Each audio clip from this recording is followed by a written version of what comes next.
Good morning friend. जैसा कि आप लोग जानते हैं कि हमारा जो सीटेट का पेपर होने वाला है वो 5 जुलाई को होने वाला है। 5 जुलाई 2020 में होने वाला है पेपर हमारा। लेकिन अभी तक कोई ऑफिशियल नोटिफिकेशन हमारा आया नहीं है, ठीक है, सीटेट की तरफ से कि पेपर 5 तारीख को होगा कि नहीं होगा। ठीक है, तो नहीं होने का अभी कोई ऑफिशियल नोटिफिकेशन में ऐसा कुछ मेंशन नहीं किया गया है। तो हम लोग को अपना जो तैयारी है वो पूरी तरह से अच्छी तरह से रखनी चाहिए, ताकि कि अगर 5 जुलाई को हमारा जो भी पेपर हो, ठीक है ना, सीटेट का अगर पेपर 1 पेपर 2 अगर दोनों 5 जुलाई को होता है तो हमारी तैयारी क्या होनी चाहिए, पहले से बेहतर होनी चाहिए, ताकि अगर हो भी तब भी ठीक है हम दे सके, अगर ना हो तो हमारा जो जो भी मतलब प्रिपरेशन है वो और अच्छी तरह से आगे चलता रहे। ठीक है, तो हम लोग बिना किसी रुकावट के अपना तैयारी क्या करेंगे, आगे कंटिन्यू करते रहेंगे, प्रिपरेशन तैयारी करते रहेंगे। ठीक है, तो फ्रेंड्स मैं यहाँ पे ईवीएस जो है, इन्वायरमेंटल स्टडी जो है, उसका एक हम लोग का पेपर होता है, ठीक है ना, जो कि बहुत ही इम्पॉर्टेंट होता है। तो यहाँ पे मैंने क्या किया है कि इन्वायरमेंटल स्टडी का जो क्लास 4 का जो हमारा इन्वायरमेंटल का एनसीईआरटी का जो बुक होता है, ठीक है, उससे हम लोगों ने क्या किया यहाँ पे मैंने कि जो क्लास 4 के बुक में जो भी इम्पोर्टेंट कंटेंट हैं, ठीक है ना, अकॉर्डिंग टू सीटेट, ठीक है ना, जो सीटेट में बहुत ज़्यादा पूछे जाते हैं, ठीक है, उसको हम यहाँ पे डिस्कस करेंगे। यानी मेरे कहने का मतलब है कि आज का सेशन काफ़ी लंबा होने वाला है, और जो भी हमारे क्लास 4 के बुक में ईवीएस के जो दिया हुआ है इम्पॉर्टेंट पॉइंट, जो कि हमारे ईवीएस में हमेशा हर साल पूछे जाते हैं हमारे, ठीक है, उसके बारे में हम लोग डिस्कस करेंगे। तो सेशन थोड़ा लंबा होगा और मैराथन क्लास की तरह होगा, थोड़ा लंबा होगा, ताकि आप एक बार इस पूरे वीडियो को अगर देख लेंगे तो आपका इन्वायरमेंटल का बहुत सारे क्वेश्चन प्रीवियस ईयर के फंस जाएंगे और बहुत सारे आ भी सकते हैं आपके आने वाले एग्जाम में। तो आइए हम लोग यहाँ पे डिस्कस करते हैं, जो भी यहाँ इंपॉर्टेंट पॉइंट हम लोग पढ़ेंगे इसके बारे में हम लोग डिस्कस करेंगे। और एक बार आप इस वीडियो को देख लेंगे तो आपको क्लास 4 की बुक उठा के कोई भी इंपॉर्टेंट चीज़ पढ़ने की ज़रूरत नहीं है। सारे कंटेंट मैंने इसमें डाले हुए हैं जो भी एग्ज़ाम के पॉइंट ऑफ व्यू से इम्पॉर्टेंट हैं। ठीक है फ्रेंड्स, आइए हम लोग डिस्कस करते हैं। यहाँ पे फ्रेंड्स, यहाँ पे पहला हमारा जो पेज होता है क्लास 4 के, यहाँ लिखा हुआ है बांस से बना पुल। आप देख सकते हैं बांस से बना पुल यहाँ पे लिखा हुआ है। तो बांस से जो बना पुल होता है ये आपको कहाँ मिलेगा, ये असम में मिलेगा। यहाँ पे आपको लिखा हुआ है असम, आप देख सकते हैं। ठीक है, तो वहाँ आप सोच रहे होंगे कि वहाँ बांस से क्यों पुल बनाया जाता है। तो वहाँ पे जो बांस होता है वो बहुत ज़्यादा होता है, ठीक है, और वहाँ पे बांस का पुल इस वजह से बनाया जाता है क्योंकि वहाँ पे बारिश बहुत ज़्यादा होती है, और बारिश होती है तो ज़मीन में काफ़ी पानी लग जाता है घुटने तक। ठीक है, इस वजह से बांस का जो ब्रिज होता है या पुल होता है उसको बनाया जाता है, ताकि बच्चे क्या करें, आसानी से वो ब्रिज पे चढ़ के स्कूल जा सके, जिसको आप देख सकते हैं यहाँ पे बनाया गया है। कैसे ब्रिज को बनाया गया है आप देख सकते हैं, देख रहे हैं ना, यहाँ पे एक इस तरह और इस तरह बांस करके इसको बांधा गया है, और बच्चे इसको क्या कर रहे हैं, इसको पकड़ के पुल पार कर रहे हैं। किस लिए, पढ़ने जाने के लिए। यानी ऐसा क्यों होता है, क्योंकि असम में बारिश ज़्यादा होती है तो नीचे पानी लग जाता है, तो नीचे पानी में बच्चे तो हेल के या तैर के जाएंगे नहीं। ठीक है, तो इस वजह से ये क्या किया जाता है, बांस को बनाया गया है, ठीक है, कि बच्चे इस पे से क्या करें, आसानी से चढ़ के और पकड़ के स्कूल जा सकें। ठीक है, तो ये असम में। तो कभी क्वेश्चन पूछ लेता है कि बांस से बना पुल कौन से जगह पे ज़्यादा होता है, ठीक है ना, या कौन से स्टेट में होता है। ठीक है, तो आप बताएंगे असम में। ठीक है, चलिए आइए हम इसमें थोड़ा सा पढ़ते हैं जो भी दिया हुआ है इसके बारे में, जो मैं बता रहा था। कह रहा है कि हमारे यहाँ बारिश बहुत होती है, कभी कभी तो चारों तरफ घुटनों तक पानी भर जाता है, फिर भी हम स्कूल जाने से नहीं रुकते। एक हाथ में किताब उठाते हैं और दूसरे हाथ से बांस को पकड़ते हैं। हम जल्दी जल्दी बांस और रस्सी से बना पुल पार कर जाते हैं। तो देख रहे हैं फ्रेंड, जो मैं बताया कि असम में बच्चे कैसे जाते हैं स्कूल, यही बांस की जो है पुल बनाया जाता है, और इसको पकड़ के और जल्दी जल्दी बच्चे क्या करते हैं, पार करते हैं और अपने स्कूल जाते हैं। ठीक है, आइए हम दूसरा पॉइंट यहाँ देखते हैं। यहाँ पे लद्दाख के बारे में दिखाया गया है, ठीक है, ट्रॉली यहाँ बनाया गया है। तो वहाँ पे लद्दाख में काफ़ी हाइट पे स्कूल होती हैं, तो ये ट्रॉली चलती है जो कि एक तार से बंधा होता है, और उस पर क्या करती है, उसमें व्हील लगा होता है, उस पर क्या करती है, घूमती है, और एक जगह से दूसरी जगह तक जाते हैं बच्चे पढ़ने के लिए। ठीक है, तो आइए हम इसमें पढ़ते हैं क्या दिया हुआ है। लिखा है ट्रॉली से, ठीक है, ट्रॉली के बारे में लिखा हुआ है। स्कूल पहुंचने के लिए हम रोज़ नदी पार करनी होती है। अब इनके बीच में क्या होता है, स्कूल के उस पार क्या है, अरे नदी के उस पार क्या है, स्कूल है।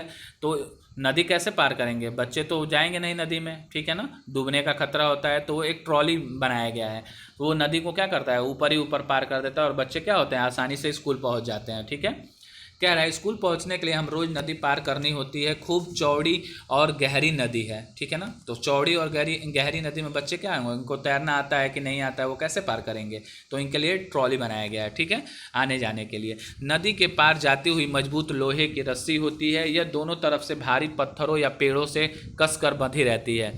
ट्रॉली यानी लकड़ी से बना झूला, ट्रॉली जो ये दिख रहा है आपको लकड़ी से बना एक तरह का झूला है।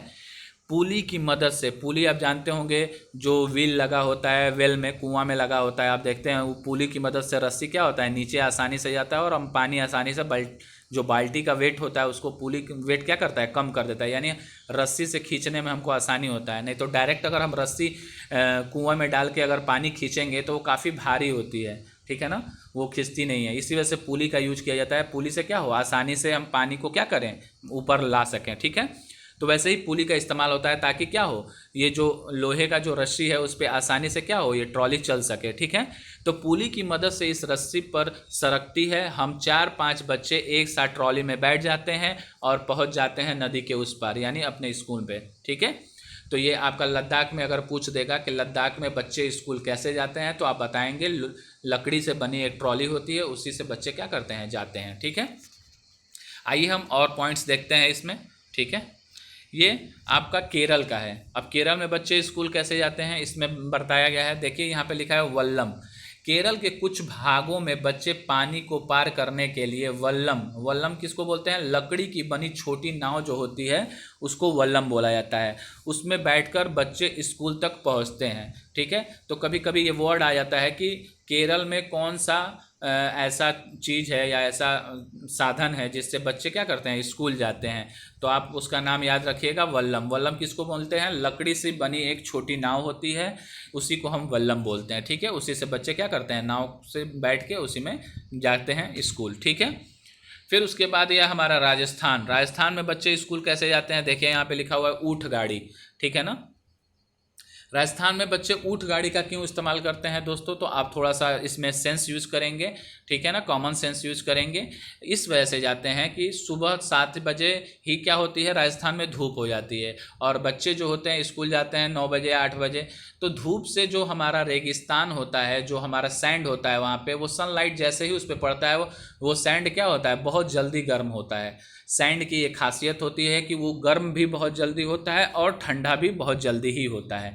इसी वजह से रेगिस्तान में दिन में बहुत ज़्यादा गर्मी पड़ती है, यानी टेम्परेचर ज़्यादा रहता है, और रात में क्या होता है, टेम्परेचर इतना कम हो जाता है कि लोगों को ठंडी फील होती है। ठीक है ना, तो यही रीज़न है राजस्थान का। इस वजह से ये क्या होता है, ऊँट गाड़ी यूज किया जाता है रेगिस्तान में, राजस्थान में। ठीक है ना, कि बच्चे क्या हो, उस रथ पे बैठें और ऊँट क्या करें, उनको खींचे। क्यों ऊँटी से खिंचवाया जाता है, ऊँट वहाँ की क्या होती है, उसको जहाज कहा जाता है रेगिस्तान का। ठीक है ना, ऊँट को रेगिस्तान का जहाज कहा जाता है, मतलब कि ऊँट जो होती है उसका जो पैर होता है वो क्या होता है, हमारे बालू में अच्छे से धंसता नहीं है, तो वो क्या करती है, आसानी से चल लेती है। ठीक है, तो इसी वजह से ऊँट को क्या कहा जाता है, रेगिस्तान का जहाज भी कहा जाता है। ठीक है, तो ये भी आप लोग को जानना ज़रूरी है। आइए हम थोड़ा सा पढ़ते हैं इसमें क्या दिया हुआ है। हम रेगिस्तान में रहते हैं, हमारे यहाँ दूर दूर तक रेत ही रेत नज़र आती है। दिन में तो रेत खूब तपती है, मैंने बताया ना कि सनलाइट क्या होता है उस पर पड़ता है सैंड पे, तो बहुत ज़्यादा तेज़ गर्म हो जाती है। तो गर्म हो जाएगी, बच्चे तो चल नहीं पाएंगे, चप्पल पहने रहें या ना पहने रहें, चप्पल भी पहने रहेंगे तो इस वजह से उस पर नहीं चल पाते हैं कि चप्पल पहन के चलेंगे तो क्या होता है, उनका चप्पल भी क्या होता है, बालू में धंस जाता है। और धंसेगा तो आप जानते हैं कि पैर जो होगा चप्पल की वजह से क्या होगा, उसमें पैर में बालू जब लगेगा तो जल जाएगा। ठीक है ना, क्योंकि चप्पल भी धंस जाता है उसमें बालू में। तो ये सारी चीज़ें, इसी वजह से उनको इस पे बैठ के जाना पड़ता है, ऊँट गाड़ी पे। हम ऊँट गाड़ी में बैठकर स्कूल पहुँचते हैं। ठीक है, तो बच्चे स्कूल ऊँट गाड़ी पे बैठ के जाते हैं। ठीक है, आइए हम और देखते हैं। ये बैलगाड़ी दिया हुआ है, ये दिया हुआ है मैदानी इलाके का गांव, जैसे हम लोग का जो इलाका है यूपी में, ये मैदानी इलाका कहलाता है। ठीक है, तो इसमें बच्चे इस ऐसे भी जाते हैं, इक्के पे भी बैठ के जाते हैं, बैलगाड़ी पे भी बैठ के जाते हैं, पैदल भी जाते हैं। ठीक है ना, तो हम लोग यहाँ ज़्यादा प्रॉब्लम नहीं है। अब ज़्यादा तेज़ धूप होती है तो बच्चे क्या करते हैं, इक्के पे बैठ के चले जाते हैं। गाँवों में इक्का मिलता है देखने को, शहर में भी मिल जाता है कभी कभी। ठीक है, तो हम बैलगाड़ी पर बैठकर हरे भरे खेतों में से धीरे धीरे निकलते हुए स्कूल पहुंचते हैं। देख रहे हैं ना, गांव में खेत और अगल बगल खेत रहता है, तो आराम से क्या करते हैं, बैठ के और हरा भरा खेत देखते हुए बच्चे स्कूल जाते हैं। तेज़ धूप या बारिश हो तो हम अपनी छतरियाँ खोल लेते हैं। तो बच्चे क्या करते हैं, छाता लेके जाते हैं। जब धूप बहुत तेज़ होती है या बारिश होती है तो क्या करते हैं, छाता खोल के पानी से बचते हैं या धूप से बचते हैं। ठीक है, ओके। आइए हम उत्तराखंड में देखते हैं कि बच्चे वहाँ पे स्कूल कैसे जाते हैं। तो उत्तराखंड में फ्रेंड जो है हमारा वो पहाड़ी इलाका है, वहाँ पे बहुत ज़्यादा पत्थर खपड़ीले उबड़ खाबड़ पथरीले जगह होते हैं। ठीक है ना, तो आइए हम देखते हैं, लिखा हुआ है यहाँ पे उबड़ खाबड़ पथरीले रास्ते। ठीक है, हम पहाड़ी इलाके में रहते हैं, यहाँ दूर दूर तक उबड़ खाबड़ पथरीले रास्ते हैं। मैदानों या शहरों में रहने वाले बच्चों को भले ही मुश्किल लगे, हम तो भागते हुए पहाड़ी रास्ते पर पार कर जाते हैं। कहने का मतलब है कि जो पहाड़ी रीजन में जो लड़के रहते हैं या पढ़ने जाते हैं, उनको आदत होती है ऐसे पत्थरों पर चलने की, क्योंकि बचपन पूरा उनका वहीं गुजरा होता है। और अभी स्कूल जा रहे हैं तो अभी बचपन ही में है। ठीक है ना, उनका अभी चाइल्डहुड या अर्ली चाइल्डहुड है। ठीक है, तो आप जानते हैं कि बच्चे क्या हैं, दिन भर जिस एनवायरनमेंट में रहते हैं वहाँ पे रहते रहते क्या हो जाते हैं, वहाँ पे परिपक्व हो जाते हैं। ठीक है, वो सारी चीज़ें जान लेते हैं। तो वहाँ पे वो रहते रहते एक्सपीरियंस उनका हो गया रहता है, वो क्या करते हैं, आसानी से वहाँ चल लेते हैं। नॉर्मल लोग नहीं चल पाएंगे, थोड़ा सा ऊंचा ढलान रहेगा तो चढ़ने में जो भी लोग हैं जो वहाँ पे नहीं रहते हैं उनको क्या हो जाएगा, उनको दिक्कत होने लगती है, वो हाँफने लगते हैं। ठीक है ना, और इन लोग को आदत है ये पथरीले कैसे भी रास्ते रहे उबड़ खाबड़ वहाँ चल लेते हैं। तो उत्तराखंड में बच्चे कैसे जाते हैं स्कूल, पथरीले रास्ते से, उबड़ खाबड़ जो रास्ता होता है वैसे रास्ते से वो स्कूल जाते हैं। ठीक है, आइए अब कुछ इंपॉर्टेंट पॉइंट के बारे में हम पढ़ रहे हैं। यहाँ पे आप देख रहे हैं चित्र में कुछ जानवरों की खाल बनी हुई है। ठीक है ना, हम जानवर और उसकी खाल से मिलान करो, जानवरों के चित्रों और उसके शरीर पर खाल के डिज़ाइन भी बनाओ। तो ये जो जानवरों का जो खाल होता है ना, उस पर एक पैटर्न आपको दिख रहा होगा। जैसे आप टाइगर का पैटर्न देख रहे होंगे, आपका दिख रहा होगा ये पैटर्न धारी धारी। ठीक है, जेब्रा पे आपको दिख रहा होगा ब्लैक एंड वाइट पैटर्न। ठीक है, वैसे ही चीता, गिलहरी, डियर, इन सब पे डियर के बॉडी पे स्पॉटिंग स्पॉटिंग होता है। ठीक है, तो ये सब जो पैटर्न इसमें ये बताया गया है, आपको सूचना दिया गया है या समझाया गया है कि जो जानवर का जो ऊपर का जो रंग होता है, कलर होता है, या उनके जो पैटर्न होता है, वो उनके शरीर पे बाल होने के कारण होता है। अगर उन पे शरीर पे बाल नहीं रहेगा तो ये पैटर्न भी नहीं दिखाई देंगे। आइए हम नीचे पढ़ते हैं, इसके बारे में देखते हैं क्या दिया हुआ है। जानवरों की खाल पर डिजाइन उनके शरीर की पर बाल होने के कारण होते हैं। क्या तुमने कभी ऐसे जानवर देखे हैं जिनके बाल हट गए या हटा दिए गए हों? सोचो, अगर उनकी खाल से बाल हटा दिए जाएं तो जानवर कैसे दिखाई देंगे, ना रहेगा रंग और ना ही रहेगा डिज़ाइन। तो आप जानते हैं कि जब हम जानवरों का अगर कोई खाल, जैसे मान लीजिए शिप है, शिप का हम क्या करते हैं, जो बाल है उसको ऊल के रूप में यूज़ करते हैं। तो आप देखते हैं कि अक्सर जो गर्मी के दिनों में शिप का बाल क्या किया जाता है, रिमूव कर दिया जाता है, हटा दिया जाता है। क्यों गर्मी ही के दिन में किया जाता है? क्योंकि गर्मी के दिन में टेम्परेचर बहुत ज़्यादा होता है और जो शिप का बाल होता है वो उनके बॉडी को और गर्म रखता है, तो उनको और गर्मी लगती है। इस वजह से जो भी मतलब पालन करते हैं शिप का, वो क्या करते हैं, गर्मी के दिनों में उनके बाल को निकालते हैं, ताकि अगर उनका बाल रिमूव भी कर देंगे तो वो क्या होंगी, मरेंगी नहीं। ठंडी में उनका बाल रिमूव कर देंगे तो ठंडी में वही तो बाल उनको बचाता है, तो क्या होगा, उनको ठंडी लग जाएगी, ठंड लग जाएगी तो मर सकती हैं। इस वजह से ठंडी में कभी बाल उनका रिमूव नहीं किया जाता है, गर्मी में रिमूव किया जाता है। ठीक है, तो उनका बाल निकाल दिया जाता है ताकि उनको गर्मी ना हो बाल से। ठीक है, तो ये सारी चीज़ें होती हैं। तो ये इसमें ये बताया गया कि जो भी डिज़ाइन, जो पैटर्न आपको यहाँ पे दिख रहा है, ठीक है ना, जो भी पैटर्न आपको यहाँ पे दिख रहा है सारे, ठीक है ना, ये पैटर्न जो होते हैं ये जानवर के उनके बाल के वजह से होते हैं। ठीक है ना, तो ये क्वेश्चन बहुत बार पूछा गया है, ये आपको ध्यान रखिएगा। ठीक है ना, आइए हम और आगे डिस्कस करते हैं। यहाँ पे लिखा हुआ है, क्या तुम जानते हो एक बड़ा हाथी एक दिन में 100 किलोग्राम से ज़्यादा पत्ते और झाड़ियाँ खा लेता है। हाथी बहुत कम आराम करता है, यह एक दिन में केवल 2 से 4 घंटे सोता है। हाथी को पानी और कीचड़ से खेलना बहुत भाता है, इससे उसके शरीर को ठंडक मिलती है। वैसे उसके कान भी पंखे की तरह होते हैं, गर्मी लगने पर हाथी अपने कान हिलाकर हवा करता है। ठीक है फ्रेंड्स, ये क्वेश्चन 2019 में आपका पूछा गया है, प्रीवियस ईयर में। ये चैप्टर है नंदू हाथी करके, तीसरा चैप्टर शायद है आपका क्लास 4th के ईवीएस का। इससे ये क्वेश्चन पूछा गया था, मैंने आपको पीछे कराया भी है क्वेश्चन, आप देखिएगा। इसमें क्वेश्चन पूछा गया था कि हाथी खाना कितना खाता है, प्रीवियस ईयर वाले में। ठीक है ना, तो आप देख रहे हैं यहाँ पे 100 किलोग्राम या उससे थोड़ा सा ज़्यादा खाता है झाड़ियाँ। ठीक है ना, और हाथी जो है बहुत कम आराम करता है, यानी वो दिन में 2 से 4 घंटे ही बस सोता है। तो ये भी ऑप्शन में था। तो क्वेश्चन वो दिया था, उसमें 2-3 क्या दिया था, एसरेशन दिया था, और उसमें कूट बना के पूछा था कि ए सही है, बी सही है, सी सही है कि डी सही है। तो उसको बताना था कौन सा इसमें से सही है, ए बी सी सही है कि सिर्फ बी सही है। तो ऐसे करके क्वेश्चन पूछा था, ठीक है ना। तो ये सारे क्वेश्चंस उसमें आपको मिल जाएंगे, ठीक है ना। आप प्रीवियस ईयर का जब क्वेश्चन देखेंगे, वैसे मैं इसके बाद क्या करूँगा कि ये क्लास 4 का ईवीएस का पूरा निचोड़ था, इसके बाद मैं क्लास 5 के जो बुक है उसका पूरा मैं कंटेंट डालूंगा। 2 दिन में ये ख़त्म हो जाएगा, दो क्लास में। उसके बाद प्रीवियस ईयर में जितने इन्वायरमेंट के क्वेश्चंस है उस क्वेश्चन को हम लाएंगे और उस क्वेश्चन पे डिस्कस करेंगे हम लोग। फिर मैं बताऊंगा कि जो भी मैंने क्लास 4 और 5 का ईवीएस पढ़ाया है, देखिए आप लोग वहाँ से क्वेश्चन बहुत सारे आए हुए हैं आपके ईवीएस में, ठीक है। तो आइए, ये प्रीवियस ईयर में क्वेश्चन पूछा गया है। जो भी ब्रैकेट में आपको जितने इंपॉर्टेंट हैं वही मैंने इस सारे कंटेंट में लिए हैं। आपको सारी चीज़ें यहाँ से समझ में आएंगी, आपको कोई बुक पढ़ने की ज़रूरत नहीं है, ठीक है। आइए हम थोड़ा सा और हाथी के बारे में जान लेते हैं। लिख रहा है, तुमने पढ़ा है कि नंदू हाथी अपने झुंड के साथ रहता है। हाथियों के झुंड में केवल हथनियाँ और बच्चे ही रहते हैं। ये भी उसमें था मेंशन, ठीक है ना। झंडू की सबसे बुजुर्ग, अरे झंडू कर रहे हैं, सॉरी। झुंड की सबसे बुजुर्ग हथनी पूरे झुंड की नेता होती है। एक झुंड में 10 से 12 हथनियाँ और बच्चे होते हैं। हथनियाँ हाथी 14 से 15 साल तक ही झुंड में रहते हैं, फिर वे झुंड छोड़ देते हैं और अकेले रहते हैं। नंदू भी जब 14-15 साल का हो जाएगा तो वो अपना झुंड छोड़ देगा, ठीक है ना। तो ये भी क्वेश्चन उसमें मेंशन था ऑप्शन में, ठीक है ना। तो जो भी मतलब हमारे हाथी से रिलेटेड जो सही चीज़ें हैं हम उसमें टिक लगाएंगे कि ये चीज़ था, और जो चीज़ गलत है हम उसको छांट लेंगे, ठीक है। तो वो उसमें क्वेश्चन में देता है कंक्लूजन टाइप करके, ठीक है ना, कि कौन सा इसमें से हाथी के बारे में सही है। जो सही है हम उसको सही लगा लेंगे, और जो सही नहीं है उसको हम क्या करेंगे, काट देंगे, गलत कर देंगे, ठीक है। आइए हम नीचे देखते हैं एक और टॉपिक। ये खेजड़ी का पेड़ जो है रेगिस्तान में बहुत फेमस पेड़ है, और वहाँ पे ये पेड़ होता है, ठीक है। और वहाँ पे क्या क्या इस पेड़ का उपयोगिता है इसके बारे में हम पढ़ेंगे। यहाँ लिखा हुआ है खेजड़ी, यह पेड़ रेगिस्तानी इलाके में खूब पाया जाता है। इसे ज़्यादा पानी की ज़रूरत नहीं होती है। तो ज़्यादा पानी की ज़रूरत नहीं होती है फ्रेंड्स, तभी तो ये रेगिस्तान में होता है, क्योंकि रेगिस्तान में बारिश ही बहुत कम होती है।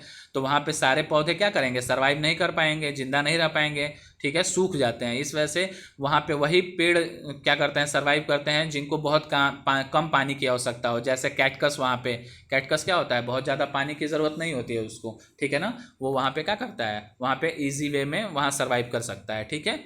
फिर कह रहा है इस पेड़ की छाल दवा में काम आती है। तो देखिए अब इस पेड़ की खासियत स्टार्ट करिए, क्या क्या है। पहले तो ये ज़्यादा पानी नहीं लेता है, तो ये तो रेगिस्तान में हर पेड़ का काम होता है कि ज़्यादा पानी नहीं लेता है, लेकिन और भी इसके फ़ायदे हैं। इस पेड़ की छाल से दवा बनाई जाती है, ठीक है, और इसकी लकड़ी को कीड़ा भी नहीं लगता। तो जो भी हम लकड़ी यूज करेंगे इसमें क्या होता है, कीड़ा नहीं लगता है, यानी कोई भी फर्नीचर का सामान हम इसका आसानी से बना सकते हैं। इस पेड़ की फलियों की सब्जी बनाई जाती है। तो इस पेड़ का जो फली होता है, ठीक है ना, उससे क्या बनती है, सब्जी बनाई जाती है।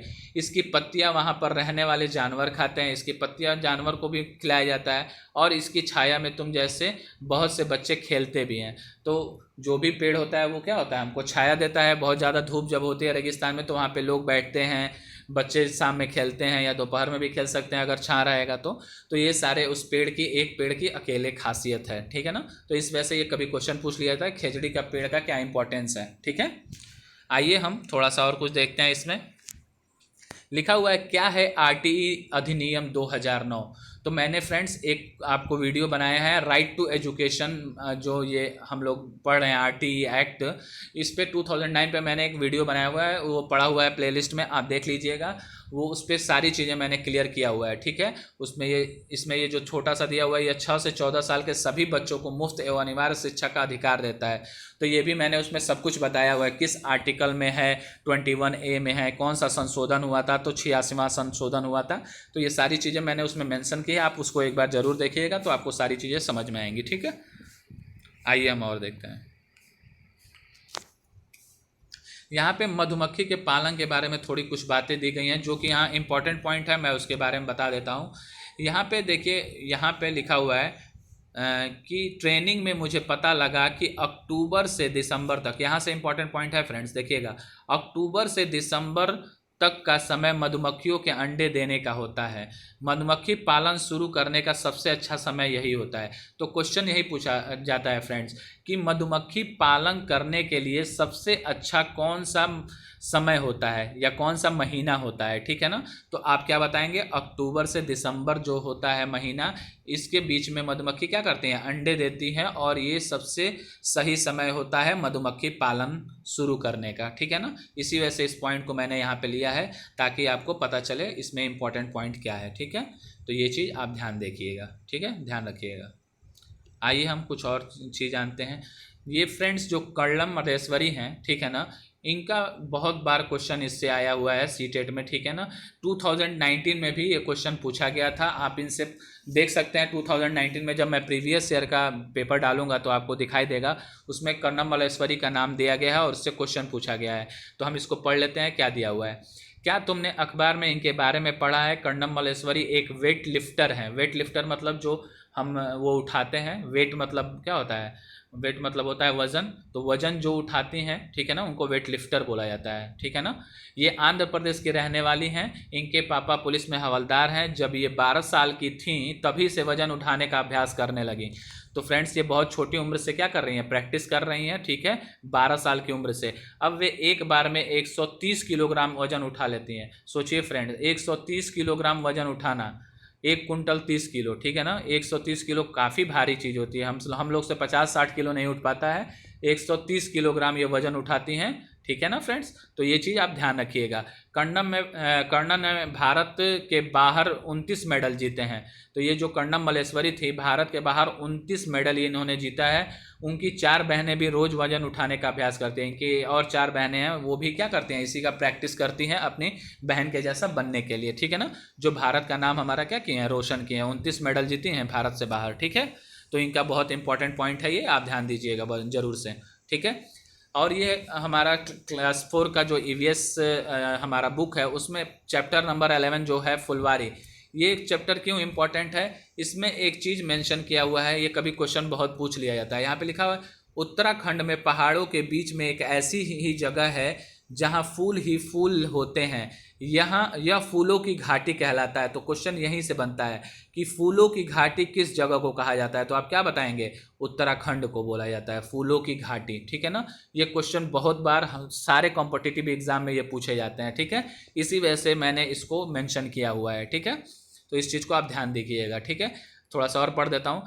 कहीं झाड़ियों में लगे लाल फूल नजर आते हैं, तो कहीं पत्थरों के बीच सफ़ेद फूल झांकते हुए मिलते हैं। पीले पीले फूलों के लंबे चौड़े कालीन जैसे मैदान भी हैं, और कहीं कहीं अचानक घास के बीच छोटे छोटे तारों जैसे नीले फूल दिखाई देते हैं। यह सब सपने जैसा लगता है ना। हाँ, इस घाटी में भी इतने सारे फूल साल में कुछ ही हफ्तों के लिए खिलते हैं, ठीक है। तो ये फ्रेंड्स इंपॉर्टेंट था, फूलों की घाटी आप लोग याद रखिएगा कि उत्तराखंड में है, ठीक है। आइए हम थोड़ा सा यहाँ पे और देखते हैं। यहाँ पे कुछ चीज़ें बनाई गई हैं, आपको ये चित्र एक दिख रहा होगा, ठीक है, ये सारे चित्र आपको यहाँ पे दिख रहा होगा, ठीक है ना। ये सब चिड़िया है, जैसे ये आपका हाथी बना हुआ है, ये चित्र जो है आपको दिख रहा होगा। तो आइए इस चित्र के बारे में हम जानते हैं। ये बिहार के मुजफ्फरपुर जो है मधुबनी एक गांव है, वहाँ की ये चित्रकला है। ये भी बहुत इंपॉर्टेंट है, इसके बारे में हम यहाँ डिस्कस करते हैं। यहाँ दिखाए गए डिज़ाइन को मधुबनी कहते हैं, ठीक है ना। यह चित्रकला बहुत पुरानी है। पता है इस चित्रकला का नाम मधुबनी क्यों पड़ा? बिहार में मधुबनी नाम का एक ज़िला है। त्योहारों और खुशी के मौके पर वहाँ घर की दीवारों पर और आंगन में इस तरह के चित्र बनाए जाते हैं। यह चित्र पीसे हुए चावल के घोल में रंग मिलाकर बनाए जाते हैं। ये रंग भी खास तरह के होते हैं। इन्हें बनाने के लिए नील, हल्दी, फूल, पेड़ों के रंग आदि का इस्तेमाल में लाया जाता है। यानी फ्रेंड्स, ये जो भी पेंटिंग बनाई जाती है हमारे बिहार के जो मधुबनी ज़िला है, वहाँ पे ये जो पेंटिंग बनाई जाती है, ये नेचुरल जो भी चीज़ें हैं हमारे जो नेचर में पाई जाती हैं, उन सारी नेचुरल चीज़ों से ये सब चीज़ बनाया जाता है, ठीक है ना। देखिए, हल्दी हमारा नेचुरली मिलता है, नील, ठीक है, फूल जो होता है उसी से क्या बनता है, फूल या पेड़ों के रंग, जो फूल होता है ना उससे क्या होता है रंग, जब उसको आप फूल को मसलेंगे तो देखेंगे लाल, पीला, गुलाबी उसमें से रंग निकलता है। तो वही रंग क्या करते हैं, मिलाते हैं, ठीक है, उससे इस्तेमाल करके इस पेंटिंग को बनाई जाती है। चित्रों में इंसान, जानवर, पेड़, फूल, पक्षी, मछलियाँ और अन्य कई जीव जंतु साथ में बनाए जाते हैं। तो ये पेंटिंग को कभी दे देता है और पूछता है कि ये पेंटिंग किस लिए फेमस है, ठीक है। या क्वेश्चन कभी ये पूछ लेता है कि मधुबनी किस लिए फेमस है, ठीक है। तो आप बताएंगे कि ये दीवारों पे डिज़ाइन बनाने के लिए क्या है, फेमस है, चित्रकला के लिए फेमस है, ठीक है ना फ्रेंड्स। तो ये चीज़ काफ़ी इंपॉर्टेंट आपके पॉइंट्स हैं सारे, ठीक है। तो इसको देखते रहिएगा आप लोग, सारी चीज़ें डिस्कस करिएगा। ये सारा पेपर में पूछा गया है प्रीवियस ईयर में, इसी वजह से मैं ये सारे कंटेंट लेके आया हूँ, ठीक है। फिर यहाँ पे दिया हुआ है, क्या तुमने कभी इत्र की शीशी खोलने पर उसकी खुशबू का मजा लिया है? क्या तुम जानते हो इत्र की एक छोटी सी शीशी भी बहुत सारे फूलों से बनती है? तो फूल से क्या होता है फ्रेंड्स, जो खुशबू उसकी होती है फूल की, वो क्या किया जाता है, एक छोटे से शीशी में भर दिया जाता है, जिसको हम क्या कहते हैं, इत्र कहते हैं, ठीक है ना। इसी का जो अर्क होता है, इसी का जो हमारा फ्लेवर होता है, वो उसमें डाल दिया जाता है, ठीक है, जिससे कि इत्र बनाया जाता है, ठीक है ना। अब हम देखते हैं कि ये कहाँ पे है। उत्तर प्रदेश का कन्नौज जिला इत्र के लिए मशहूर है, ठीक है। उत्तर प्रदेश में एक कन्नौज जिला है जहाँ पे इत्र क्या होता है, बहुत फेमस है, वहाँ पे बनाया जाता है, ठीक है। यहाँ पर पास के इलाकों से ट्रकों में भर कर फूल लाए जाते हैं, फिर उन्हें इत्र, गुलाब जल और केवड़ा तैयार किया जाता है। कन्नौज में इस काम में हजारों लोग लगे हुए होते हैं, ठीक है ना। तो जो कन्नौज वहाँ पे ज़िला है आपके यूपी में, उत्तर प्रदेश में, वहाँ पे क्या होता है, आसपास के लोग क्या करते हैं, बहुत ज़्यादा ट्रक में या किसी भी चीज़ में क्या होता है, फूल भर के लेके आते हैं, और वहाँ पे उसी फूल से क्या बनाया जाता है, इत्र बनाया जाता है, ठीक है। इसी वजह से इत्र जो है हमारा फेमस है, कहाँ के लिए, कन्नौज के लिए, यूपी में, ठीक है। तो ये चीज़ आप याद रखिएगा। तो जो भी इंपॉर्टेंट पॉइंट्स हैं वो सारे हम डिस्कस करेंगे इसमें, जो भी आपके एग्जाम के पॉइंट ऑफ व्यू से आते हैं। आइए हम थोड़ा सा ये जानते हैं, यहाँ पे कोयल और बसंत गौरी का पिक्चर दिया हुआ है, और ये क्वेश्चन एक बार सीटेट में पूछा जा चुका है। कह रहा है, तुम जानते हो कोयल बहुत मीठा गाती है, पर क्या तुम्हें पता है कि वह अपना घोंसला बनाती नहीं है? तो जो कोयल होता है फ्रेंड्स ना, वो अपना घोंसला नहीं बनाता है, वो कौवे के घोंसले में क्या करती है, कोयल अंडा देती है, और कौवा क्या करता है, उनके अंडे को क्या करता है, सेता है, ठीक है ना, यानी उस पर बैठता है, ठीक है, रखवाली करता है। तो कोयल का अपना कोई घोंसला नहीं होता है, ठीक है, ये दूसरे के घोंसले में या कौवे के घोंसले में अंडे देती है, ठीक है। तो ये क्वेश्चन पूछ दिया था कि कोयल जो है वो अपना घोंसला बनाती है कि नहीं बनाती है, ठीक है। तो इसके बारे में ये सारी चीज़ें बताई गई हैं यहाँ पे, ठीक है। यहाँ पे और भी पक्षियों के बारे में कभी कभी क्वेश्चन पूछ लिया जाता है, तो हम यहाँ पे सारे पक्षियों के बारे में थोड़ा सा एक बार पढ़ लेते हैं। यहाँ पे लिखा हुआ है, नज़दीक में एक छोटा सा पेड़ है, उसकी एक डाल से घोंसला लटका हुआ है, पक्षियों में भी कितना अंतर है, कौवा पेड़ की ऊंची डाल पर घोंसला बनाता है। तो ये भी क्वेश्चन फ्रेंड्स पूछ लिया जाता है कि जो कौवा होता है वो पेड़ पर कहाँ अपना घोंसला बनाता है? तो सबसे पेड़ की जो ऊंची डाल होती है ना, वहाँ पे वो अपना घोंसला बनाता है, ये क्वेश्चन पूछा गया है, ठीक है। जबकि फाख्ता कैक्टस के कांटों के बीच ही बनाती है, मेहंदी की मेड़ में, ठीक है ना। तो ये जो फाख्ता है, इसमें भी से भी क्वेश्चन आया कि फाख्ता जो पक्षी है वो अपना कहाँ बनाती है, ठीक है ना, घोंसला कहाँ बनाती है? तो आप क्या बताएंगे, कैक्टस के कांटों के बीच, ठीक है, या मेहंदी के मेड़ में, ठीक है ना। तो जो फाख्ता पक्षी होती है वो कहाँ अपना घोंसला बनाती है, कैक्टस के कांटों के बीच में या मेहंदी की मेड़ में, ठीक है। अब फ्रेंड्स हम जानते हैं, ये गौरैया के बारे में पढ़ते हैं। जो गौरैया आमतौर पे आपके घर में मिलती हैं, ठीक है ना, देखते हैं आप लोग। गौरैया आमतौर पर आपके घर में आसपास दिखाई देती है, वहाँ कहीं भी घोंसला बना लेती है, अलमारी के ऊपर, आईने के पीछे, घर की दीवार के आले में, ठीक है। तो जो ये हमारी गौरैया होती हैं, चिड़िया, ठीक है, ये कहीं भी अपना घोंसला बना लेती हैं हमारे घर में, ठीक है ना। और आइए फ्रेंड्स हम कबूतर के बारे में पढ़ते हैं। कबूतर भी ऐसे ही अपना घोंसला बनाता है, ठीक है ना, पुराने मकान या खंडरों में, ठीक है। बसंत गौरी जो गर्मियों में टुक टुक करते रहते हैं, पेड़ के तने में गहरा छेद बनाकर उसमें अंडे रखते हैं, ठीक है ना। तो ये बसंत गौरी के बारे में बताया गया कि जो गर्मी में क्या करती है, टुक टुक करते रहते हैं, ठीक है, वो पेड़ के तने में क्या करते हैं, गहरा छेद बनाकर उसी में अंडे देते हैं, ठीक है ना, पेड़ के तने में, ठीक है ना, यानी जो पेड़ का ट्रंक होता है, स्टेम जिसको बोलते हैं आप, ठीक है ना, बड़ा जब पेड़ हो जाता है तो उसको हम ट्रंक बोलते हैं, तो उसमें ये क्या करता है, छेद करके उसमें अंडा देता है, ठीक है। तो यहाँ पे नीचे एक दर्जन चिड़िया के बारे में दिया गया है, ये इंपॉर्टेंट है, इसके भी बारे में बहुत ज़्यादा पूछा गया है। दर्जन चिड़िया का तो जैसा नाम वैसा काम, ठीक है ना। देखिए दर्जिन चिड़िया का जैसा नाम है वैसा काम कैसे है, वह अपनी नुकीली चोंच से पत्तों को सी लेती है। दर्जिन, दर्जिन किस चीज़ से बना है हमारा वर्ड, दर्जी से। तो दर्जी क्या करता है, हम लोग के कपड़े सीता है। उसी तरह ये जो बर्ड होती है ये अपने नुकीले चोंच से क्या करती है, पत्तियों से क्या करती है, उसको सिल देती है पत्तियों को, ठीक है। उसके बीच में जो बनी थैली रहती है उसी में वो क्या करती है, अंडा देती है, ठीक है। यही उसका क्या होता है, घोंसला होता है, ठीक है। आइए हम शकरखोरा के बारे में थोड़ा सा जानते हैं। शकरखोरा किसी छोटे पेड़ या झाड़ी की डाली पर अपना लटकता घोंसला बनाता है या बनाते हैं, ठीक है ना। तो शकरखोरा जो होता है वो क्या करता है, लटकता हुआ घोंसला बनाता है, ठीक है ना। उसी शाम हमने एक डाल से टंगा शकरखोरा का घोंसला अपना लटकता घोंसला बनाते हुए अपनी शाम में एक डाल से टंगा शकरखोरा का घोंसला देखा, ठीक है ना। तो उसी शाम में क्या करते हैं वो लोग, देखते हैं कि एक शकरखोरा जो है वो क्या किया है, अपना घोंसला टंगा हुआ जैसे रहता है वैसा घोंसला बनाया है, ठीक है ना। फिर यहाँ पे कह रहा है, क्या तुम जानते हो कि यह घोंसला किन चीज़ों से बनता है। घोंसलों में बाल, बारीक घास, पतली टहनियाँ, सूखे पत्ते, रुई, पेड़ की छाल के टुकड़े और कपड़ों के चिथड़े होते हैं। यहाँ तक कि मकड़ी के जाल भी होते हैं, ठीक है ना। तो जो नेस्ट बनाया जाता है फ्रेंड्स, वो चिड़िया क्या करती हैं, कहीं से भूसा, कहीं से पत्ता, कहीं से पत्ती, ठीक है, और कहीं से कपड़े, ठीक है। तो ये सारी चीज़ें ला के क्या करती हैं, अपने उस घोंसले में लेके और उस घोंसले का क्या करती हैं, निर्माण करती हैं या बनाती हैं, ठीक है ना।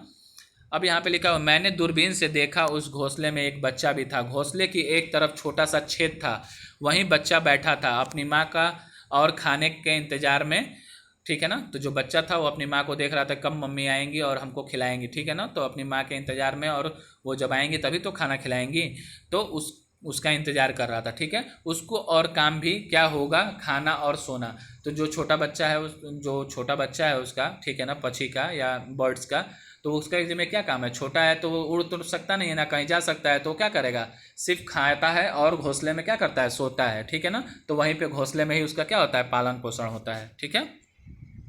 अब फ्रेंड्स यहाँ पे लिखा है, क्या तुम वीवर पक्षी के बारे में यह बात जानते हो, सभी नर वीवर पक्षी अपने अपने घोंसले बनाते हैं। मादा वीवर उन घोंसलों को देखती है, उनमें से जो उसे अच्छा लगता है उसमें ही वो अंडे देते हैं। तो फ्रेंड्स यहाँ जो वीवर पक्षी होती हैं, ठीक है ना, तो वीवर पक्षी में जो नर जो होते हैं, मेल जो पक्षी होते हैं, वो क्या करते हैं, घोंसला बनाते हैं, ठीक है, अपनी फीमेल जो भी पार्टनर है, ठीक है, उसके लिए, और घोंसला बनाते हैं और फीमेल पार्टनर को जो घोंसला पसंद आता है, अट्रैक्टिव लगता है, वो उसी में अंडे देती है, ठीक है ना। तो जो भी हमारे मेल वीवर हैं, ठीक है ना, यानी नर हमारे वीवर पक्षी हैं, वो क्या करते हैं, वो घोंसला खूब बनाते हैं, 1 2 3 बहुत सारे घोंसले बनाते हैं, और जो मादा पक्षी को पसंद होता है वीवर, वो उसमें क्या करती है, अंडा देती है, ठीक है फ्रेंड्स। तो ये सारी चीज़ें आप ध्यान में रखिएगा। ये बर्ड्स के बारे में क्वेश्चन पूछा जाता है, ज़्यादातर क्वेश्चन पूछा जाता है कोयल पे, और आपके वीवर पक्षी के बारे में, और आपके शकरखोरा, फाख्ता, ये सारे इंपॉर्टेंट है, कोई इसमें से ऐसा नहीं है जो इंपॉर्टेंट नहीं है, सब प्रीवियस ईयर में एक एक बार करके पूछा गया है। यहाँ पे फ्रेंड्स आप देख रहे हैं कि गाय और बिल्ली का यहाँ पे चित्र बना हुआ है, इसमें हम थोड़ा सा डिस्कस करते हैं कि ये क्यों दिया गया है। लिख रहा है, गाय के आगे के दांत छोटे होते हैं पत्तों को काटने के लिए। तो गाय का दांत आप देखेंगे जो आगे होता है वो पतला होता है, ठीक है ना, और जो पीछे का दांत होता है वो चौड़ा होता है। जैसे हम लोग में जो दांत का 4 भाग होता है, इंसीजर, केनाइन, प्रीमोलर और मोलर। तो इंसीजर जो आप आगे का अपना दांत देखते हैं वो क्या होता है, काफ़ी नुकीला होता है काटने के लिए। आप बिस्किट खाते हैं तो आगे से पहले इंसीजर से क्या करते हैं, काटते हैं, तब जाके चबाते हैं अंदर मोलर प्रीमोलर से, ठीक है। तो ये सारी चीज़ें होती हैं।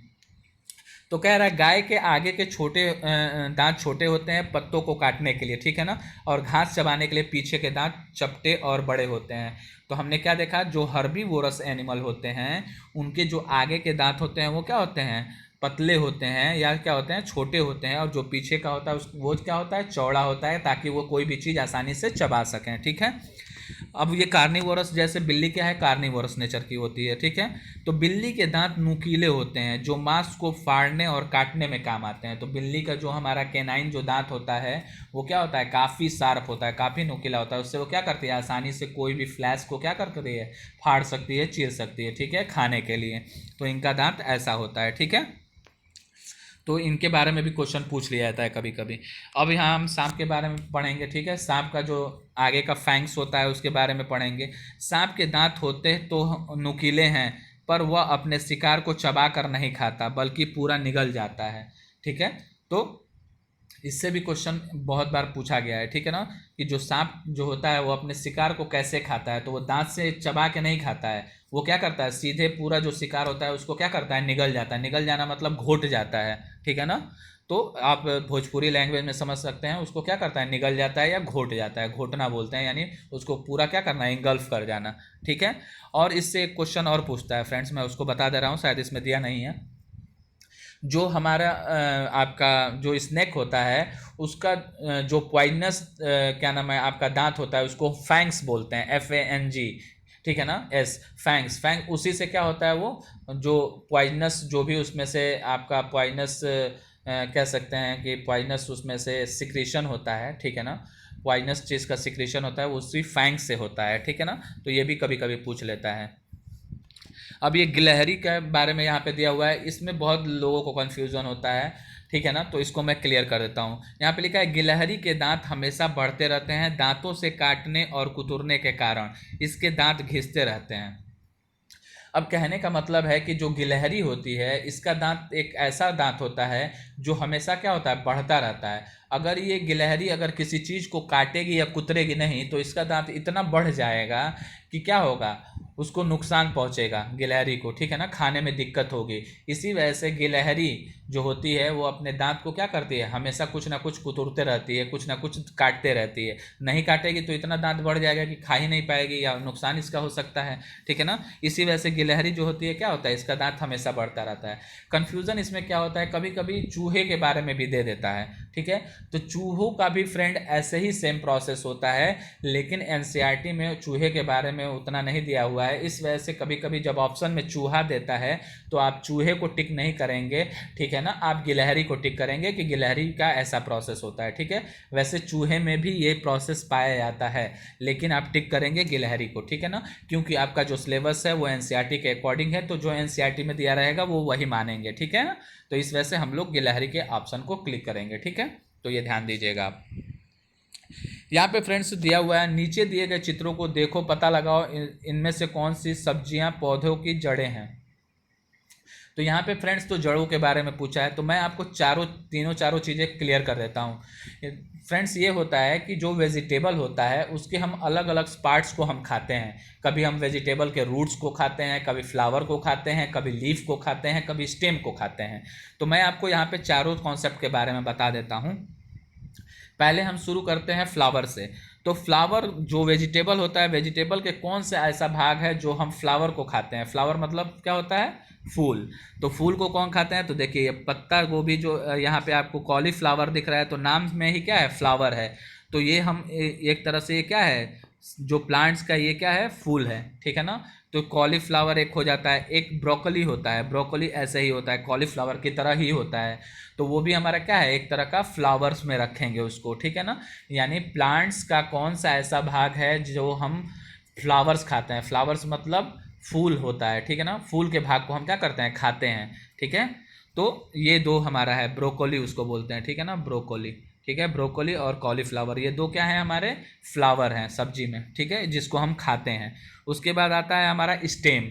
तो कहता है कि कौन सा ऐसा सब्जी है जिसका हम स्टेम खाते हैं। ठीक है ना, तो आप देखिए स्टेम में क्या क्या आता है आपका। स्टेम में पोटैटो आता है, पोटैटो मतलब होता है आलू। फिर उसके बाद जिंजर आता है। ठीक है, आपका हल्दी आता है।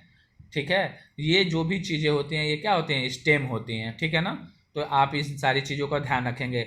शुगर कैन भी स्टेम में ही आता है। ठीक है ना, जो गन्ना जिसको बोलते हैं आप, तो ये सब स्टेम है। ठीक है, इसकी इन भागों को हम क्या करते हैं, खाते हैं। फिर उसके बाद आता है आपका रूट्स आता है। ठीक है, तो रूट्स जो होता है, रूट में हमारा किस किस चीज़ में होता है, देखिए रूट से क्या क्या निकलता है आपका, कैरेट निकलता है रूट से। किस भाग को हम खाते हैं, कैरेट कहाँ से निकलता है, रूट से निकलता है। ठीक है, रूट मतलब जड़ जो होता है, जड़ वाला ज़मीन में जो होगा तो वही जड़ से होगा अटैच, यानी कैरेट होता है आपका, ये रेडिश होता है जड़ से निकलता है। ठीक है, ये बीट रूट होता है आपका, जड़ में होता है। ठीक है, ये सारी चीज़ें जड़ से निकलती हैं। ठीक है, अब एक और होता है हमारा। ठीक है, क्या क्या हो गया हमारा, हमारा स्टेम हो गया, हमारा फ्लावर हो गया। ठीक है, और हमारा रूट हो गया। और क्या बचा है हमारा, और हमारा स्टेम हो गया, ठीक है ना। ये 4 चीज़ हमारा था, तो ये चारों चीज़ें ने हमने पढ़ लिया, ठीक है ना। फ्लावर हो गया, तो फ्लावर हमने बता दिया, ठीक है। और फिर उसके बाद क्या नाम है, रूट्स हो गया, स्टेम हो गया, ठीक है। तो ये सारी चीज़ें होती हैं, ठीक है। तो हम लोग वेजिटेबल में ये सारी चीज़ें अलग अलग पार्ट्स को खाते हैं, ठीक है ना। हाँ, लीव्स के बारे में मैंने एक और बताया था, मैं कह रहा हूँ क्या भूल रहा हूँ। लीव्स यानी पत्ता, पत्ता हम लोग क्या खाते हैं, कौन सा ऐसा सब्जी है जिसका हम पत्ता खाते हैं, तो जैसे स्पिनच है, स्पिनच का हम क्या खाते हैं, उसका पत्ता खाते हैं, जो साग जिसको बोलते हैं आप हिंदी में, ठीक है ना। और फिर कोरिएंडर लिव्स है, कोरिएंडर लिव्स मतलब धनिया का पत्ती होता है, उसको हम खाते हैं, लिप्स ही खाते हैं उसका। फिर मिंट होता है, ठीक है ना, मिंट मतलब होता है आपका पुदीना, हम उसका क्या खाते हैं, पत्ती खाते हैं। तो ये 4 चीज़ें जो हैं इंपॉर्टेंट, ये हम खाते हैं। तो ये कभी क्वेश्चन पूछ लेता है कि आप बताइए इनमें से कौन सा स्टेम वाला पार्ट है, कौन सा रूट वाला है, कौन रूट से निकलता है, कौन स्टेम है, कौन सा लीफ है, कौन सा आपका फ्लावर है। तो ये क्वेश्चन पूछा जाता है आपके ईवीएस में, ठीक है। तो इम्पॉर्टेंट था। यहाँ पे देखिए फ्रेंड्स दिया हुआ है पेड़ काटने के खिलाफ कानून, ठीक है ना। तो पेड़, जो भी हरा पेड़ होता है उसको काटने के लिए एक कानून बनाया गया, क्योंकि आप जानते हैं फ्रेंड्स कि एक पेड़ से हमको कितना बेनिफिट मिलता है। पेड़ से हमको ऑक्सीजन मिलता है, पेड़ से हमको vegetable, fruits, oil, mustard oil, soybean oil, sunflower oil, coconut oil, ये सब प्लांट से मिलते हैं, ठीक है ना फ्रेंड्स। हमको फर्नीचर मिलता है, हमको जानवरों को पत्ता मिलता है, ठीक है ना। बहुत सारे फ़ायदे हैं प्लांट से। यही इसी प्लांट्स के बेनिफिट को देखते हुए प्लांट से हमारे पानी बरसने की संभावना बढ़ जाती है। प्लांट हमको ऑक्सीजन देता है, हमारे एनवायरनमेंट को ठंडा रखता है, सारी चीज़ें, बहुत सारी चीज़ें हैं, ठीक है। तो इसी वजह से एक कानून बनाया गया कि पेड़ को लोग काटेंगे नहीं, वो भी खासकर कैसे पेड़ को, हरे पेड़ को कोई नहीं काटेगा। तो उसके विरुद्ध एक कानून बनाया गया, जिसके बारे में आइए हम थोड़ा सा यहाँ पे डिस्कस करते हैं। सड़क पर बिजली के खंभे के पास एक इतना लंबा घना पेड़ था कि बल्ब की रोशनी भी नहीं आ रही थी, इसलिए लोगों को उसकी छटाई की ज़रूरत हुई। ऐसा करने के लिए भी लोगों को इलाके के सरकारी दफ्तर में लिखित मंजूरी लेनी पड़ी। देखिए फ्रेंड्स, कितना कानून सख्त है कि उसकी छटाई करने के लिए लोग दफ्तर में एप्लीकेशन देते हैं, छाटने के लिए सिर्फ। तो कानून तो सख्त है, लेकिन इसका पालन अच्छे से नहीं होता है। आज भी आप गांव या ऐसे जगहों पे जाएंगे जहां पे वहां पुलिस थोड़ी है, सुरक्षा थोड़ी देख रही है कि कौन पेड़ काट रहा है कौन नहीं, कोई भी काट के लेके चला जाता है। लेकिन जब तक अवेयरनेस नहीं होगा, जब तक हम लोग पेड़ों को महत्व को नहीं समझेंगे, तब तक ऐसा नहीं रुकेगा। तो सबको पेड़ों के बारे में बताइए, पेड़ का बहुत इंपॉर्टेंस है, ताकि लोग समझेंगे पेड़ के बारे में जानना, तो वो लोग नहीं काटेंगे, ठीक है। तो इन सारी चीज़ों को हम लोग को अवेयर करना चाहिए। इसी वजह से बच्चों को हम जब भी पढ़ाएं तो पेड़ के जितने भी मतलब बेनिफिट्स हैं उसको बताएं, ठीक है। यहाँ पे फ्रेंड्स देखिए, और हम यहाँ पे देखते हैं, क्या तुम जानते हो, या ये क्वेश्चन इंपॉर्टेंट है, ये 2019 में इससे भी क्वेश्चन आया हुआ है, ठीक है ना। ये क्वेश्चन बहुत ज़्यादा इंपॉर्टेंट है। आप देखिए, मैं पढ़ता हूँ। ऑस्ट्रेलिया में एक पेड़ पाया जाता है जिसका नाम है रेगिस्तानी ओक, ठीक है ना। ये रेगिस्तानी ओक से पिछली प्रीवियस ईयर में 2019 में आया है क्वेश्चन। इसकी ऊंचाई तुम्हारी क्लास की दीवार के लगभग होती है और पत्तियां बहुत ही कम। अंदाजा लगाओ इसकी जड़ें जमीन में कितनी गहरी जाती होंगी। सोचो, यदि ऐसे 30 पेड़ जमीन पर लाइन से लिटा दिए जाएं, उस लंबाई तक जमीन में गहरी जाती है इस पेड़ की जड़ें। जब तक कि पानी तक ना पहुंच जाए, यह पानी के पेड़ के तने में जमा होता रहता है, ठीक है। और उस इलाके में रहने वाले लोग यह बात जानते थे, जब कभी इस इलाके में पानी नहीं होता तो वहाँ के लोग इसके तने के अंदर पतला पाइप डालकर पानी निकाल लेते थे। तो फ्रेंड्स, मैं आपको बताना चाहूँगा, ये क्वेश्चन पूछा गया प्रीवियस ईयर में कि जो रेगिस्तानी ओक है वो किस जगह पाया जाता है। तो कहाँ पाया जाता है, ऑस्ट्रेलिया में। ये क्वेश्चन पूछा गया था प्रीवियस ईयर में, तो ऑस्ट्रेलिया में आप बता देंगे। और इससे क्वेश्चन क्या पूछा जाता है कि इसकी जो जड़ें होती हैं वो कितनी लंबी ज़मीन में जाती हैं। तो लगभग 33 से 35 मीटर जो होता है इसका जड़ा जो होता है, पानी की खोज में ज़मीन के अंदर जाता है, ठीक है ना। और पानी जब मिल जाता है तो पानी को जड़ से एब्जॉर्ब करके, और ये तना में क्या करता है, पानी को स्टोर करके रखता है। क्योंकि ऑस्ट्रेलिया जो है वो रेगिस्तानी एरिया है जहाँ पे ये पेड़ पाया जाता है, तो वहाँ पानी की काफ़ी डिफिशियंसी होती है, कमी होती है। तो वहाँ से रूट एब्जॉर्ब वाटर करके और तने में स्टोर करके रखता है, ताकि अगर बारिश ना हो तो उससे वो काम चला सके। और वहाँ के लोग जब देखते हैं कि उधर के इलाके में जब पानी नहीं मिलता है, तो लोग इसके तने में पाइप डाल के और पानी क्या करते हैं, निकालते हैं, ठीक है ना फ्रेंड्स। तो ये पानी स्टोर करके अपने तने में रखता है। तो इसमें यही सारी चीज़ें बताई गई हैं, तो इसको ध्यान रखिएगा, इससे क्वेश्चंस आते हैं। अब आते हैं फ्रेंड्स हम बच्चों का हक मिड डे मील। तो मिड डे मील के बारे में हम थोड़ा सा डिस्कस कर लेते हैं, क्या है इसका इम्पोर्टेंस और ये क्यों पढ़ाया जाता है, क्यों मतलब ये चैप्टर में है। तो फ्रेंड्स आप जानते होंगे कि प्राइमरी स्कूल की हालत काफ़ी ख़राब है, क्योंकि वहाँ पे जो एजुकेशन है वो ज़्यादा क्वालिटेटिव एजुकेशन जो है वहाँ के टीचर नहीं दे पाते हैं। रीज़न क्या है, बहुत सारे रीज़न हैं, जिसमें से कुछ रीज़न हम लोग डिस्कस करते हैं, ठीक है ना। पहला रीज़न तो ये है कि जो बच्चे होते हैं, मिड डे मील क्यों शुरू किया गया, कि मिड डे मील इस वजह से शुरू किया कि जो बच्चे हैं, ज़्यादातर जो प्राइमरी स्कूल में पढ़ने वाले बच्चे हैं वो गरीब घर से आते हैं, ठीक है ना। SC ST से, OBC से, मतलब गरीब घर से आते हैं, जिनको खाने के लिए खाना तक नहीं मिलता है, जिनके माता पिता मजदूर हैं, उनको क्या करते हैं वो प्राइमरी स्कूल में डाल देते हैं, ठीक है ना। बच्चे पढ़ते हैं। तो मिड डे मील की जब योजना चलाई गई तो उसका मेन मोटो ये था कि हमारा मिड डे मील जो स्टार्ट किया जाएगा तो गांव के जो भी बच्चे हैं वो खाना खाने के बहाना स्कूल में पढ़ने तो आएंगे, तो बच्चे का क्या होगा, इनरोलमेंट बढ़ेगा, यानी स्कूल में एडमिशन हो जाएगा। तो बच्चे खाना खाने के बहाने आएंगे तो पढ़ेंगे भी, ठीक है ना। तो ये मिड डे मील की शुरुआत आपको मालूम होगा 15 अगस्त 1995 में की गई थी, ठीक है ना, लागू की गई थी। लेकिन क्या हुआ फ्रेंड्स कि इसको जब लागू किया गया 15 अगस्त 1995 में, तो क्या किया गया कि उस समय मिड डे मील दिया नहीं जाता था। मिड डे मील में ये प्रोसेस था कि जो भी बच्चे मतलब स्कूल में एडमिशन लेंगे उनको 3 किलो गेहूं दिया जाएगा, ठीक है ना। गेहूं और चावल देने की व्यवस्था की गई थी, ठीक है ना। तो ये जो था, इससे क्या हुआ कि मेन मोटो था ये कि बच्चों को क्या किया जाए, स्कूल में आने के लिए क्या किया जाए, उनको मोटिवेट किया जाए और उनको क्या किया जाए, एक तरह से कह सकते हैं कि बच्चे क्या करेंगे, जो भी गरीब घर के बच्चे हैं खाने के लिए स्कूल आएंगे, तो वो खाने के लिए क्या, उस समय तो खाना मिलता नहीं था, उस समय ये गेहूं चावल मिलता था। तो जिस तरह गांव में राशन बंटता है उसी तरह का प्रोग्राम किया गया आपका स्कूल में, बच्चों को एनरोल करने के लिए वहाँ पे गेहूं चावल बांटा गया, ठीक है ना। यानी जो बच्चे एडमिशन लेंगे उन्हीं को गेहूं चावल मिलेगा। तो बच्चे क्या किए, गांव के बच्चे क्या किए, अब प्राइमरी स्कूल में एडमिशन लेने लगे, यानी इनरोल होने लगे। तो वहाँ पे उन बच्चों को क्या दिया जाने लगा, 3 किलो गेहूं और चावल दिया जाने लगा, ठीक है। लेकिन इससे ये क्या हुआ कि उसका ड्रॉबैक ये हो गया कि जो बच्चों को दिया जाता था गेहूं या चावल, वो ले जाके बच्चे अपने घर में अपने माता पिता या जो भी मतलब अगर बड़ी फैमिली है, संयुक्त परिवार है, तो उसमें वो सारे खाना क्या होते थे, बट जाते थे, बच्चों को कुछ नहीं मिलता था। तो वहाँ पे हमारा मेन मोटो था कि बच्चे खाएं, लेकिन उनके पूरे परिवार में बढ़ जाता था तो बच्चों को मिलता नहीं था। अब बच्चों को क्यों देना था, बच्चों को इस वजह से देना कि बच्चे जब खाएंगे पोषक तत्व मिलेगा तो उनको पढ़ने में मन लगेगा, उनका जो माइंड होगा वो तेज होगा, लेकिन वो उनको नहीं मिल पाता था। तो फिर सरकार ने क्या किया कि 28 नवंबर 2001 को सुप्रीम कोर्ट के आदेश पर जो भी प्राथमिक विद्यालय हैं, ठीक है ना, उनमें 1 सितंबर 2004 से पका पकाया भोजन आपको मिड डे मील में मिलने लगा स्कूल में। तो उससे देखा गया कि काफ़ी इफ़ेक्ट पड़ा, ठीक है ना, काफ़ी उस पर असर पड़ा। बच्चे क्या हुआ, एडमिशन भी ले रहे हैं और उनको खाना उनके घर पे भी नहीं बट रहा है, उनको आसानी से पूरा जो भी पोषक तत्व चाहिए वो उनको आसानी से मिल जाता था, ठीक है ना, आपके यहाँ पे स्कूल में ही।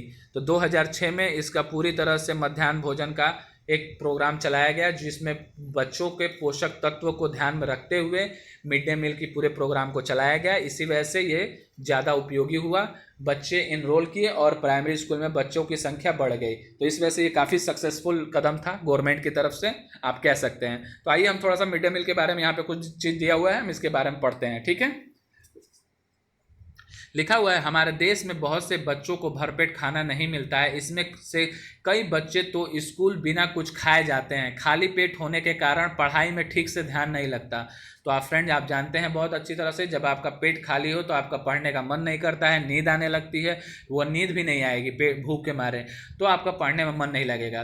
तो बहुत सारे वैज्ञानिक मनोवैज्ञानिक बोले हैं कि बच्चे जब तक पूरी तरह से तैयार ना हो पढ़ने के लिए तब तक वो पढ़ नहीं सकते हैं, यानी मनोवैज्ञानिक रूप से उनका जो दिमाग हो पढ़ने के लिए तैयार रहेगा तभी वो पढ़ सकते हैं। तो जब भूख लगी रहेगी तो पढ़ाई में कहाँ से ध्यान लगेगा, ठीक है। तो ये सारी चीज़ों का ध्यान में रखना है। लिख रहा है, कुछ साल पहले हमारे देश की सबसे बड़ी अदालत ने एक बहुत बड़ा फैसला सुनाया।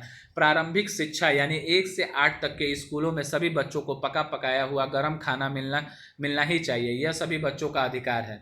तो इसको फंडामेंटल राइट्स में जोड़ दिया गया बाद में, जैसे राइट टू एजुकेशन है तो उसी में बच्चों का ये अधिकार में क्या किया गया, जोड़ दिया गया कि अब जो भी होगा खाना क्या होगा, मिड डे मील इनको मिलेगा, खाना मिलेगा। ठीक है ना, तो ये चीज़ आप ध्यान रखिएगा। ये हमारा एक चैप्टर है पोचमपल्ली करके, ठीक है ना, उसका ये क्वेश्चन है। मुख्तारपुर गांव, ये पोचमपल्ली आपके आंध्र प्रदेश में एक जगह पड़ता है जो साड़ी या कपड़े के लिए फेमस है, बुनकर टाइप के होते हैं लोग वहाँ पे, और उसके बारे में थोड़ा सा दिया हुआ है। तो आइए हम थोड़ा सा डिस्कस करते हैं। यहाँ पे लिखा हुआ है, मुख्तारपुर गाँव में रहने वाले वाणी और प्रसाद के घर में रंग बिरंगे धागों का ढेर लगा रहता है। उनके अम्मा अप्पा और परिवार के सभी लोग बुनाई का काम करते हैं। यह बुनाई बहुत ही सुंदर और अपने आप में अनोखी होती है। उनका गांव तेलंगाना राज्य, देखिए यहाँ पे पढ़िए, उनका गांव कहाँ है, तेलंगाना राज्य के पोचमपल्ली कस्बे के पास है। यहाँ ज़्यादातर परिवार क्या है, बुनकर हैं, इसलिए इस बुनाई को पोचमपल्ली नाम से पहचाना जाता है। इस गांव के लोग बहुत पुराने समय से यह काम कर रहे हैं। वाणी और प्रसाद के अम्मा अप्पा ने अपने परिवार के बड़ों से यह बुनाई सीखी। अब वाणी और प्रसाद भी स्कूल से आकर अपने अम्मा अप्पा की मदद करते हैं। ठीक है ना, तो ये एक तरह का ये आपका आंध्र प्रदेश या आप कह सकते हैं तेलंगाना में, ठीक है ना, एक गांव है मुक्तापुर, ठीक है, वहाँ पे पोचमपल्ली एक जगह है, ठीक है, जहाँ की क्या है, साड़ियाँ फेमस हैं। ठीक है, तो वहाँ पे बहुत सारे रंग बिरंगे धागों से ये साड़ियाँ बनाई जाती हैं। ये आप जैसा देख सकते हैं यहाँ पे फिगर में कि कैसे प्रोसेस हो रहा है, कैसे बन रहा है। ये सारी चीज़ों को बनाने में काफ़ी मेहनत लगती है, इतना आसान नहीं है। ठीक है, तो पोचमपल्ली साड़ी बनाने का तरीका यहाँ पे आपको दिखाया हुआ है। यहाँ पे सब चीज़ लिखा हुआ है, 1 number 2 number 3 number 4 number 5 number 6 number कैसे प्रोसेस होता है।